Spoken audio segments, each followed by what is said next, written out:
Hello YouTube, I thought I'd make a video on one of my favourite decks that I've been playing for the past year.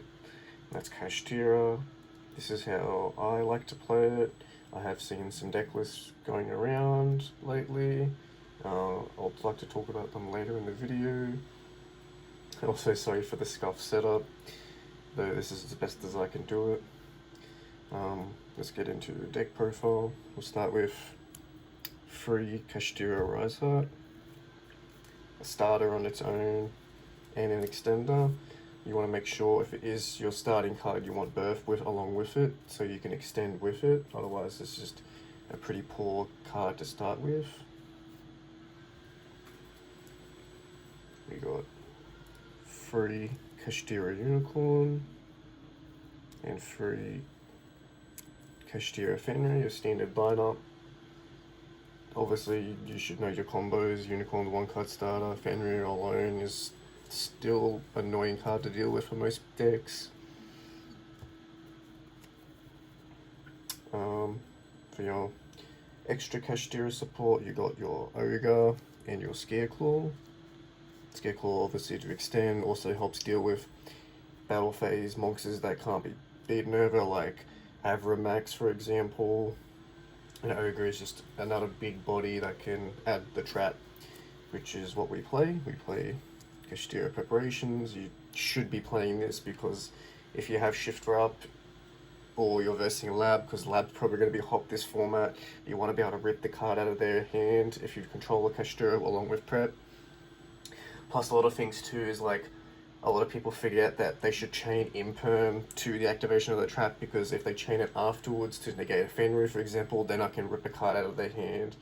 And this may be controversial with some cash lists. I am playing the Big Bang because I do like the extension, being able to pull one off under this Shangri-La and being able to add it to my hand and then all specialing it to extend further.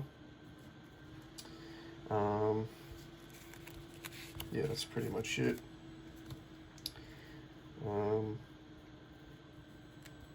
Your free Pressured Planet Ready-Surf and your fourth planet Terraforming Standard. Kashtira does and can brick on itself very easily, so you want to see those consistency cards. Obviously, siding out Terraforming is what I like to do post-side, because you know people can main draw, but I feel like people are siding it now because stuff. Your spells, Birth, Theosis, standard Kashtira spell lineup. It's just good extensions. Birth just carries the deck. It hurts a lot in Master Duel, I will say that at least. Seeing it why Master Duel is just it hurts it so much. Consistency, Pot of Prosperity, obviously, you can play it. I love talents. This is a hand trap format. Like, you can't not agree that this is not a hand trap format. If they activate a hand trap, like, you look at their hand, you rip a card out, like, they're boned pretty much. Draw two if you need the extension, obviously, and take control if you need to push for game. Hand traps, standard. Ash, Shifter, carries, obviously, Mourner, and free Imperm, standard. I used to play Droll in the main in the past as well, but you don't want to have too many hand traps in the main, otherwise you're just going to start bricking. We'll move on to the extra deck. I play 2 Shang, 2 Flare, 2 Dark Armed, 2 Zeus. Now you might be wondering, oh, what's up with all these 2-ofs? I feel like I'll also talk in a bit later about like the decks that are out at the moment for Kashtira, but how I see it is that like having the being able to do double Shang is like bonkers, because as soon as they activate a monster effect, like, you just lock 5 of their zones and they can't play. Like, it's simple as that. And it's like, and with these decks out there, it's like, they all walk into Nib. This, obviously, if I set up Double Shang, will walk into a Nib nonetheless, but Yeah. Flame Metal, I think it's excellent against Fire King. If you can even get a Shang, a Flame Metal, and a Fenrir, like, they're having to pay like 10, like, lots of their life before they can even out the Flame Metal since it's immune to destruction while it has material. Especially the Shang. That's why I really think Kashtira is popular with this one because of Fire King. Like, it keeps Fire King in check because their monsters can't be destroyed by card effects most of the time. Dark Armed, like, I've had situations where two of them just comes up, it's just not once per turn, he's just really busted, helps, move stuff from grave to banish, sets it up for your preparation, sets up banish Theosis to add back, simple Zeus. You make the one Zeus, and if Zeus survives with extra material, you just make another Zeus on top of that. That's how I see it. I'll move on to the next. One-offs. Infinite Track, just a punch over, make a format Zeus. One Big Eye. We're not super reliant on taking control, I feel like, but it's still useful nonetheless. Typhon, it's an Xyz deck, you gotta play it. Sometimes you gotta, if you make a play with Theosis and you can push for lethal, you just slap it overlay over the defense position monster and just attack for game if you can. I myself need to start learning to slap Typhon over defense position monsters to try and push for lethal. That's the Xyzes. And then the rest. Flare, obviously. BLS, Little Knight, then Donna. Donna, obviously, for Nibiru to clear stuff and problem mudder tokens and whatever they give you. Little Knight, if you can play it, play it. Luster, I feel like this card you could cut, maybe for an IP. Heck, you could even cut one of those two extra Xyzes to play an IP and a Dracossack. But that's something for me to think about. But Luster could easily be cut. The reason why I play this because it has targeting protection and destruction protection, and versing some decks that can target and stuff. They can't out it, and then as soon as it gets to 45, it's even more impossible to out. Let's move to my side deck. I just hate certain cards, so Lava Golem gets rid of a lot of those cards. And Free Droll, you need to be playing Free Droll, either in the main or side somewhere this format, because Monardium's unchecked, Fire King just came out, any rogue deck that adds a lot of cards, you need to stop them from adding. It's just simple as that. You gotta respect back row. It's as simple as that. 2 Cosmics and a Duster I play.